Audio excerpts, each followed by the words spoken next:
ابن ماجہ میں حضرت ابن عمر رضی اللہ تعالیٰ عنہ سے روایت ہے کہ رسول اللہ صلی اللہ علیہ وسلم نے ارشاد فرمایا، ایک شخص نے ایک مرتبہ یہ دعا پڑھی، یا ربی لک الحمد کما ینبغی لجلال وجہک وعظیم سلطانک۔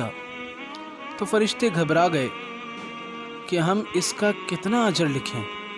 آخر اللہ تعالیٰ نے ان سے پوچھا تو انہوں نے عرض کی، یا باری تعالیٰ، تیرے ایک بندے نے ایک ایسا کلمہ کہا ہے کہ ہم نہیں جانتے کہ اسے کس طرح لکھیں۔ اللہ تبارک و تعالیٰ نے ان سے فرمایا کہ تم یوں ہی اس کلمے کو لکھ لو، میں اس کلمے کا اجر اس بندے کو اپنی ملاقات کے وقت دوں گا۔ اللہ اکبر! یعنی یہ ایک ایسی دعا ہے جس کا ثواب اللہ تبارک و تعالیٰ نے چھپا رکھا ہے۔ دوستو، اسی طریقے سے ہمارے پیج کو لازمی سبسکرائب کریں تاکہ ہم آپ کے لیے بے شمار دعائیں لے کر آئیں۔